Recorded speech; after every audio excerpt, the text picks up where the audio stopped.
بحمدہ سبحان اللہ العظیم۔ قرآن مجید کے 26ویں پارے سورۃ الفتح کی آیت نمبر 10 کی تلاوت کا شرف اس فقیر گناہ گار نے حاصل کیا ہے۔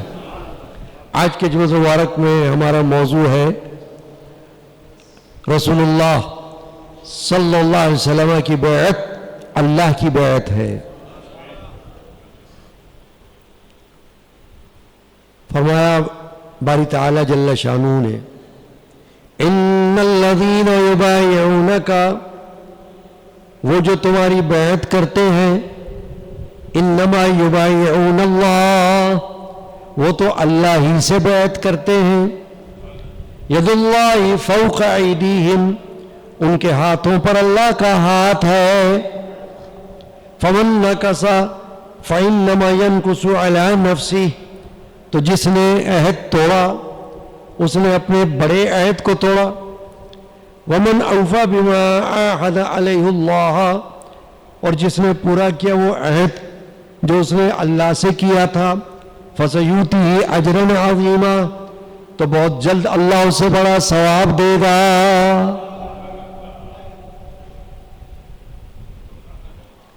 یہ آیت شریفہ بیعت کے حوالے سے بہت معروف آیت ہے۔ جب آپ سنتے ہیں نا بیعت، اکثر اوقات مرید ہونا، صحابہ کرام رضوان اللہ علیہم اجمعین رسول اللہ کے مرید تھے، مرشد اولین اللہ کے رسول ہیں صلی اللہ تعالی علیہ وآلہ وسلم۔ کیوں کہ جو بیعت کا تصور اور بیعت کا نظام یہ اللہ کے رسول نے قائم فرمایا، وہی جاری ہے، اسی کو آگے جاری رکھا گیا اور آج تک جاری ہے اور انشاءاللہ قیامت تک جاری رہے گا۔ تو یہ جو آیت کریمہ آپ نے ابھی سنی ہے اور ترجمہ بھی سنا ہے، یہ آیت کریمہ بیعت صوفیہ میں ایک مثال کے طور پر پیش کی جاتی ہے۔ موقع تھا بیعت رضوان کا، جس بیعت کا ذکر اللہ نے یہاں فرمایا ہے اس کو کہا گیا ہے بیعت رضوان، اور اس لیے کہا گیا ہے کہ اسی سورہ میں اللہ تبارک و تعالی نے آیت نمبر 18 میں یہ فرمایا ہے لَقَدْ رَضِيَ اللَّهُ عَنِ الْمُؤْمِنِينَ إِذْ يُبَايِعُونَكَ، بے شک اللہ راضی ہو گیا ایمان والوں سے جب وہ آپ کی بیعت کر رہے تھے۔ تو یہ جو اللہ نے راضی ہونے کا اعلان فرمایا ہے نا، اس کو کہا گیا بیعت رضوان، کہ اللہ تعالیٰ نے اپنی رضامندی کا اعلان فرمایا، کن کے لیے؟ ان صحابہ کے لیے، اور یہ رضامندی ہمیشہ کے لیے۔ اسی لیے قرآن مجید کی ایک اور آیت شریفہ بھی کبھی کبھی پیش کی جاتی ہے، رضی اللہ عنہم ورضوا عنہ، یہ بھی یاد رکھیں آپ، جمعہ کے دن بھی آپ کو اس محدود وقت میں علم حاصل ہوتا ہے۔ رضی اللہ عنہ ورضوا عنہ، اللہ نے فرمایا اللہ تعالیٰ ان سے راضی ہو گیا اور وہ اس سے راضی ہو گئے۔ یہ صحابہ کے لیے آیت نازل ہوئی ہے، صحابہ کرام، کمپینینز، اللہ کے رسول کے ساتھی، اللہ کے رسول کے مرید، تو اللہ نے ان کے لیے اپنی رضا کا اعلان فرمایا کہ وہ اللہ سے راضی ہیں، اللہ ان سے راضی ہے۔ جب اللہ بندے سے راضی ہو جائے اور بندہ اللہ سے راضی ہو جائے تو باقی کیا رہا؟ سب کچھ مل گیا۔ اللہ کی رضا، میرے جد امجد جن کا یہ عرس ابھی ہوا گزشتہ رات بھی،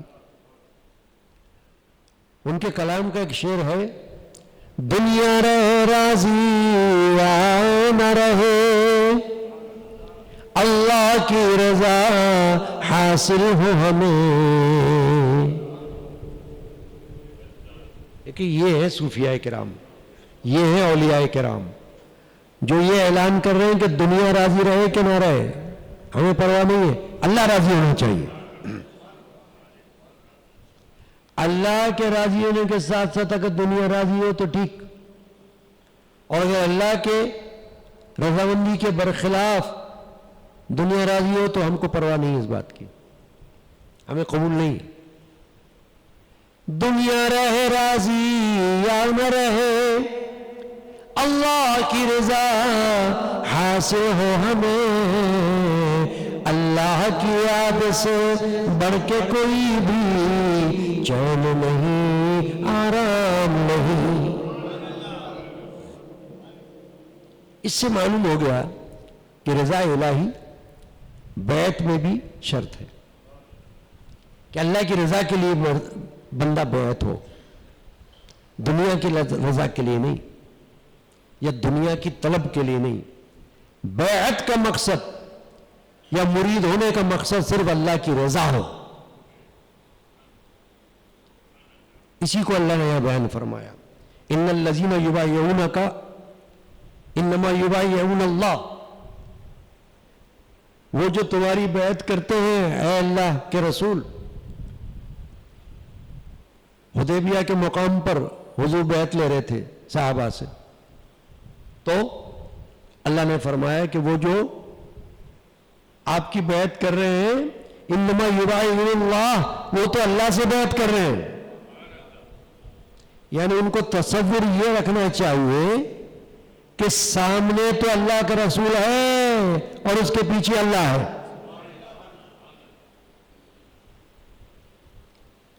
سامنے تو رسول اللہ ہے مگر ان کے اوپر اللہ ہے، تو یہ جو ہم بیعت کر رہے ہیں یہ تو رسول کے ہاتھ پر کر رہے ہیں، مگر اللہ خود فرما رہا ہے انما یبایعون اللہ، وہ اللہ سے بیعت کر رہے ہیں، ید اللہ فوق ایدیہم، ان کے ہاتھوں پر اللہ کا ہاتھ ہے۔ کہ صحابہ کے سامنے جو ہاتھ نظر آ رہا ہے وہ رسول اللہ کا ہاتھ ہے، اور ظاہر رسول اللہ کا ہاتھ دست مبارک ہے، رسول اللہ کا تو قدم بھی مبارک ہے، ہاتھ تو بڑی چیز ہے، اور رسول اللہ صلی اللہ علیہ وسلم کے قدم مبارک کی خاک بھی بڑی بات ہے۔ یہ عقیدے کی بات ہے، بغیر اس کے سمجھ نہیں آتی یہ بات۔ حضور کے قدموں کی دھول، حضور صلی اللہ علیہ وسلم کے قدموں کی خاک، وہ بھی مبارک ہے، تو پھر قدم تو اس سے بڑا ہوگا، پھر قدم سے بڑا دست مبارک ہے، اس کے لیے اللہ فرما رہا ہے ید اللہ فوق ایدیہم، ان کے ہاتھوں پر اللہ کا ہاتھ ہے۔ فمن نکث فانما ینکث علی نفسہ، آگے اللہ نے فرمایا جس نے اس بیعت کو توڑا اس نے اپنے بڑے عہد کو توڑا۔ یعنی اگر خدا نہ خواستہ کوئی اس بیعت کو توڑ دے تو پھر اس کا وبال اس پر پڑے گا، پیر پر نہیں پڑے گا، مرشد پر نہیں پڑے گا، مرشد تو رسول اللہ ہے، اگر کوئی بیعت توڑ دیتا ہے تو یہ وبال اس پر پڑے گا۔ ومن اوفا بما عاہد علیہ اللہ فسیؤتیہ اجرا عظیما، اور جس نے وہ عہد، وہ وعدہ پورا کیا، کیونکہ بیعت بھی وعدے کا نام ہے، بیعت وعدے کو کہتے ہیں، اور بیع سے بنا ہے بیعت۔ بیع کا معنی ہے بکنا، بیچنا، فروخت کرنا۔ چنانچہ اللہ نے فرمایا فسیؤتی اجرا عظیما، جس نے اس وعدے کو پورا کر لیا تو فرمایا اس کے لیے بہت بڑا ثواب ہے۔ اجرن عظیم. عظیم کا لفظ قرآن میں جہاں جہاں آتا ہے وہ بہت بڑی بات کے لیے آتا ہے. عذاب اگر ہوگا عذاب عظیم تو مراد ہوگا بہت بڑا عذاب, اور اجرن عظیم تو بہت بڑا ثواب. تو اللہ نے فرمایا جس نے اس بیعت کو پورا کر لیا تو اس کے لیے اللہ کے پاس بہت بڑا ثواب ہے, بہت بڑا ثواب ہے. اب اسی کو, اس آیت شریفہ کو میں نے جو لیا ہے وہ اس لیے لیا ہے کہ پیری مریدی جو سنت کے طور پر چل رہی ہے اور صدیوں سے چل رہی ہے, یہ کیا ہے اس کو سمجھنا ہے. قرآن میں تو آپ نے یہ سن لیا کہ رسول اللہ نے صلی اللہ علیہ وسلم نے اپنے صحابہ سے بیعت لی, اپنے ہاتھوں پر ان کا ہاتھ رکھ کر, اور صحابیات سے بھی بیعت لی, ہاتھ میں ہاتھ دے کر نہیں لی, اپنا رومال پاک دے کر لی, رومال شریف کپڑا, مگر بیعت صحابیات سے بھی لی. اور صحابی تو مسلمان ہی تھے, مسلمان ہونے کے بعد ان سے بیعت لی. تو یہ بیعت وہ بیعت نہیں ہے کہ کوئی کہے کہ بھئی مسلمان اسلام میں داخل ہونے کے لیے لی. اسلام میں تو داخل ہو چکے تھے وہ, تبھی تو صحابی تھے. یہ جو بیعت جس کا یہاں ذکر ہو رہا ہے یہ تو صحابہ سے بیعت لی جا رہی ہے نا, وہ تو آلریڈی مسلمان تھے, ہو چکے تھے, رسول اللہ کے دستے اقدس پر ایمان لا چکے تھے. چنانچہ اب جو بیعت لی جا رہی ہے وہ مختلف امور پر لی اللہ کے رسول نے. چوری نہ کرنا, زنا نہ کرنا, گناہ نہ کرنا, برائی نہ کرنا, ایسا نہ کرنا, نافرمانی نہ کرنا. یہاں تک کہ ایک صحابی یہ فرماتے ہیں کہ مجھ سے تو اللہ کے رسول نے اس پر بھی بیعت لی کہ ایک دوسرے کے حق میں خیر خواہی کرنا, ایک دوسرے کے حق میں خیر خواہی کرنا یعنی بھلائی کرنا, اس کی خیر چاہنا, خیر چاہنا, خیر الناس من ينفع الناس. حدیث پاک میں فرمایا اللہ کے رسول نے لوگوں میں اچھا بندہ وہ ہے جو لوگوں کے ساتھ بھلائی کرے, فائدہ پہنچائے, ان کو نقصان نہ پہنچائے, فائدہ پہنچائے. یہ تعلیم ہے, مگر معاشرے میں لوگ تعلیمات کو بھلا دیتے ہیں اور ان کو پتہ ہی نہیں ہوتی تعلیم کیا ہے, کیونکہ تعلیم حاصل کرنے کا شوق نہیں ہوتا. ایسا علم حاصل کرنا قرآن و حدیث والا, وہ تو خالی دنیا کے علم حاصل کرنے کے پیچھے بھاگتے رہتے ہیں, وہ بھی اسی لیے کہ ان کو اچھی نوکری مل جائے, ان کا اچھا کاروبار ہو جائے, تو وہ ڈگری لینے کے لیے بھاگتے ہیں ادھر سے ادھر, یہاں سے لے کر بیرون ممالک تک جاتے ہیں. وہ تو دنیا کے علم کے لیے جاتے ہیں نا. دین کا علم جو ہے وہ تو قرآن و حدیث کا علم ہے. تو بات یہ ہو رہی ہے کہ صحابہ کرام سے جو بیعت لی وہ مختلف باتوں پہ لی اللہ کے رسول نے, اور مردوں سے بھی لی اور عورتوں سے بھی لی. اسی طرح صوفیاء کرام مردوں سے بھی بیعت لیتے ہیں, عورتوں سے بھی بیعت لیتے ہیں, اور ان کا بھی طریقہ وہی ہے جو اصل طریقہ ہے کہ مردوں سے ہاتھ میں ہاتھ دے کر اور خواتین سے یا تو رومال دے کر یا تسبیح دے کر. تسبیح کو تھام لیا, انہوں نے بھی تھام لیا, ہو گئی بیعت. تو یہ جو بیعت ہے جس کو ہم عرف عام میں کہتے ہیں پیری مریدی, اس کو درجہ کیا حاصل ہے پتہ ہے آپ کو؟ یہ فرض نہیں نہ یہ واجب ہے. بزرگان دین اور صوفیاء کرام اور علماء حق نے کہا ہے کہ یہ سنت رسول اللہ ہے صلی اللہ علیہ وسلم.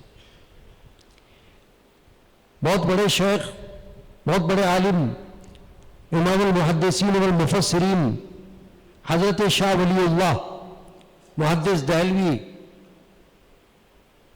رحمہ اللہ تعالی نے اپنی کتاب میں ایک سوال کے جواب میں یہ فرمایا. جب آپ سے سوال ہوا کہ بیعت کیا ہے، فرض ہے، واجب ہے، سنت ہے، کیا ہے؟ تو انہوں نے فرمایا یہ سنت ہے۔ اب ظاہر ہے کہ سنت سے تو مراد یہی ہو گئی نا کہ اللہ کے رسول نے یہ طریقہ نکالا تھا، اللہ کے رسول نے یہ طریقہ نکالا اور اللہ نے اس کو قرآن میں نازل فرما دیا، بیان فرما دیا۔ ابھی آپ نے قرآن مجید کی آیت ہی تو سنی ہے، سورۃ الفتح 26واں پارہ آیت نمبر 10، اس میں اللہ بیعت کا تو ذکر فرما رہا ہے نا۔ پھر اس کے بعد پھر اگلی آیت جو میں نے بتایا آپ کو، آیت نمبر 18، اس میں بھی بیعت ہی کا ذکر ہے۔ تو جو بیعت اللہ کے رسول نے صلی اللہ علیہ وسلم نے صحابہ سے لی صلح حدیبیہ کے مقام پر، اس کو اللہ تعالیٰ نے آیت کی شکل میں نازل فرما دیا۔ اس لیے فرمایا صوفیاء کرام نے کہ یہ جو بیعت ہے یہ سنت رسول اللہ ہے صلی اللہ علیہ وسلم۔ اب اسی کو بڑے بڑے صوفیاء نے، اکابر صوفیاء نے اپنایا۔ آپ دیکھ لیں، آج سے نہیں 1000 سال سے بیعت کا سلسلہ چل رہا ہے۔ سید مخدوم علی اجمیری المعروف داتا گنج بخش لاہوری رحمہ اللہ تعالی، وہ مرید تھے سلسلے جنیدیہ میں۔ 1000 سال پہلے کی بات کر رہا ہوں نا میں، یہ تو کیونکہ داتا گنج بخش کا زمانہ 2 سال کا زمانہ تو نہیں ہے، 1 سال کا زمانہ تو نہیں ہے، 1000 سال ہو رہے ہیں ان کو۔ تو پھر تو 1000 سال پہلے سے پیری مریدی چل رہی ہے۔ بڑے بڑے صوفیاء کرام اور بڑے بڑے محدثین اور بڑے بڑے مفسرین اور بڑے بڑے فقہاء اور بڑے بڑے علماء پیر بھی ہوئے اور مرید بھی ہوئے۔ شیخ الحدیث، شیخ التفسیر، پیر بھی ہیں مرید بھی ہیں۔ تو یہ سب عالم ہی تھے نا، تو آپ یہ تو نہیں کہہ سکتے بھائی ان کو کچھ پتہ نہیں تھا یار اس لیے یہ پیر ہو گئے، ان کو کچھ پتہ نہیں تھا اس لیے یہ مرید بن گئے۔ ارے بھائی شیخ التفسیر، شیخ الحدیث، عالم، فاضل، فقیہ، محدث، مفسر، اگر ان کے پاس علم نہیں ہوگا تو کیا راستے چلتے ہوئے کے پاس علم ہوگا؟ کیا چلتے پھرتے ہوئے کسی کے پاس علم ہوگا؟ یہ تو عالم تھے، تو بڑے بڑے علماء، بڑے بڑے صوفیاء دینی علوم کے ماہر ہوئے، غوث اعظم کے جیسے شیخ عبد القادر جیلانی پیر بھی ہے مرید بھی ہے کہ نہیں؟ بتائیے آپ، سلسلہ قادریہ میں کتنے پیر گزرے بڑے بڑے، سلسلہ نقشبندیہ میں کتنے بڑے بڑے پیر گزرے، سلسلہ چشتیہ میں کتنے بڑے بڑے پیر گزرے، سلسلہ نقشبندیہ میں کتنے بڑے بڑے پیر گزرے اور کتنے بڑے بڑے مرید گزرے۔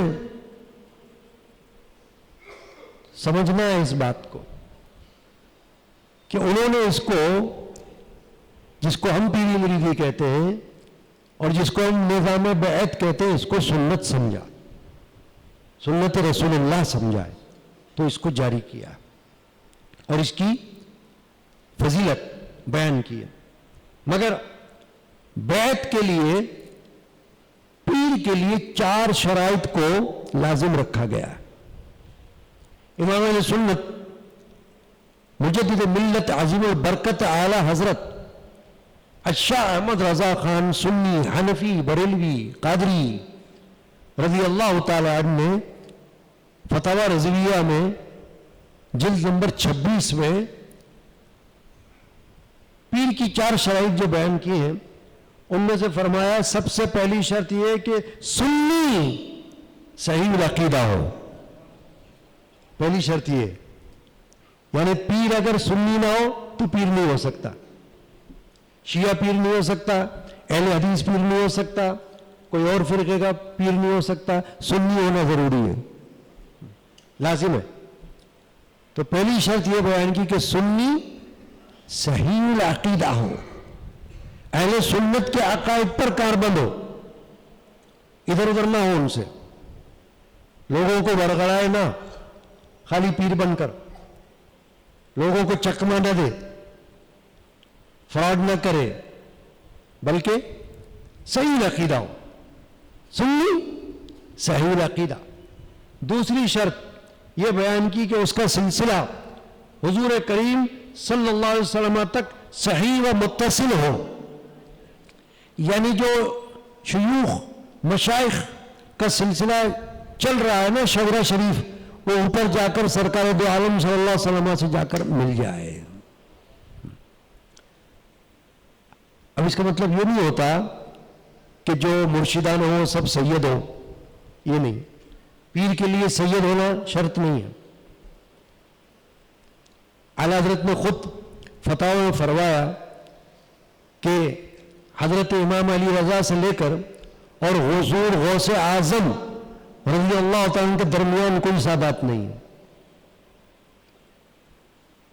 پھر فرمایا کہ حضرت مولا علی کرم اللہ وجہ سے لے کر حسن بصری رضی اللہ تعالی عنہ اور ان کے سلسلے میں سادات نہیں.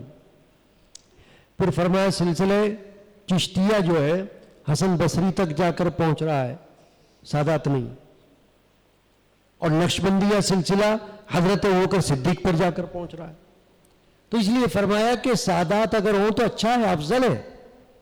پیر کا سید ہونا افضل بات ہے، لیکن شرط نہیں ہے. سنی صحیح عقیدہ ہونا شرط ہے اور عالم ہونا شرط ہے کہ علم رکھتا ہو. تو تیسری شرط آپ نے یہ بتائی کہ فقہ کا اتنا علم ہو کہ اپنی حاجت کے سب مسائل جانتا ہو اور حاجت جدید پیش آئے تو اس کا حکم کتاب سے نکال سکے بغیر اس کے. اور فنون کا کتنا بڑا عالم ہو، عالم نہیں. آپ اس بات کو سمجھیں کہ کیا ہے، دوبارہ بتا رہا ہوں. فرمایا کہ اتنا علم اس کے پاس ہونا چاہیے پیر کے پاس فقہ کا، نہیں تو پیر ہونا اس کے لیے جائز ہی نہیں ہے، صحیح نہیں ہے. اتنا علم ہو کہ وہ مسائل نکال سکے کتاب سے، شریعت کا مسئلہ، طریقت کا مسئلہ فقہ کی کتاب سے نکال لے، پتہ چلا لے کہ ہاں یہ مسئلہ ہے، مرید کو بھی بتا سکے اور آنے والوں کو بتا سکے، تب تو صحیح ہے. اور فرمایا کہ بغیر اس کے اور فنون کا اگر عالم بھی ہوگا تو عالم نہیں ہے وہ تو دوسرے فنون ہے نا. یہ ایسی کہ جیسے دنیا کے علوم، وہ ایم اے ہے، بی اے ہے، پی ایچ ڈی ہے، فلاں فلاں ہے، ایم بی اے ہے، کچھ بھی ہے، لیکن دین کا علم نہیں جانتا ہے تو پیری مریض دین کے علم سے تعلق رکھتی ہے. وہ اس بات سے تعلق تھوڑی رکھتی ہے کہ کوئی کون سی ڈگری رکھ رہا ہے جیب کے اندر. اس کا تعلق تو اس سے ہے کہ وہ دین کا، شریعت کا کیا علم رکھتا ہے اور طریقت کا کیا علم رکھتا ہے.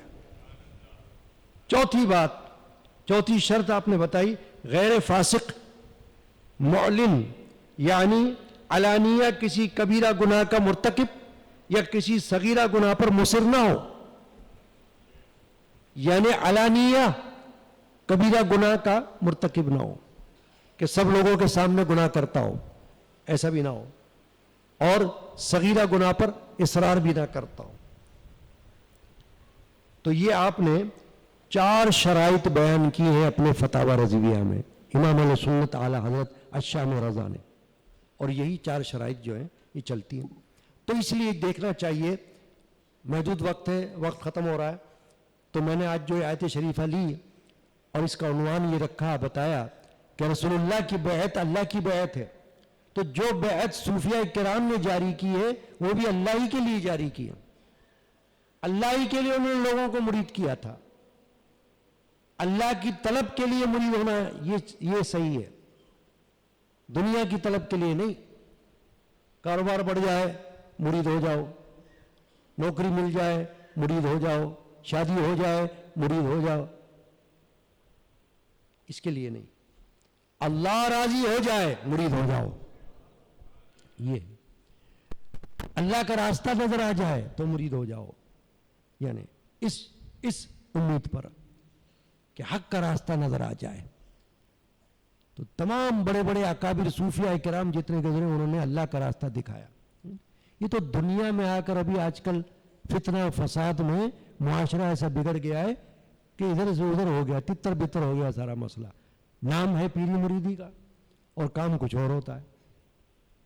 اس لیے ہمارے بزرگوں نے بھی، میرے خاندان کے علماء نے، مشائخ نے، رات کو آپ دیکھیں 3.5 گھنٹے کی محفل ہوئی تھی نا، گزشتہ رات 3.5 گھنٹے میں نے تقریر کی ہے، اور مختلف متفرق موضوعات پر میں نے بات کی ہے.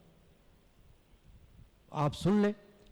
جو رات کو لوگ، مسجد بھری ہوئی تھی ماشاءاللہ، ادھر سے لے کے ادھر تک لوگ تھے، مگر جو لوگ نہیں تھے وہ بھی رات کا بیان فیس بک پر سن سکتے ہیں، کیونکہ یہ لائیو ہوتا ہے بیان، جیسے ابھی بھی لائیو چل رہا ہے. جو جہاں بیٹھا ہوگا وہ سن رہا ہوگا، دیکھ سکتا ہوگا. تو جس نے نہیں بھی سنا ہو، رات کو نہیں بھی دیکھا، وہ سن لے کہ اس میں کیا کیا علوم اور معارف کی باتیں آپ کو بتائی گئی ہیں سمجھنے کے لیے. فالتو باتیں تو کوئی بھی نہیں کی گئی. تو یہی میں بات عرض کر رہا ہوں کہ اصل پیری مریدی جو صوفیاء کرام سے ہم کو کتابوں میں ملتی ہے وہی ہے، باقی کوئی دھندے والی بات نہیں.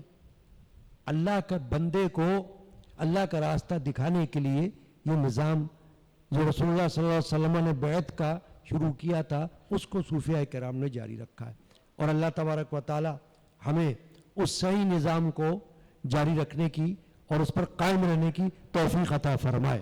صلی اللہ تعالی علی محمد وعلی آلہ وصحبہ اجمعین.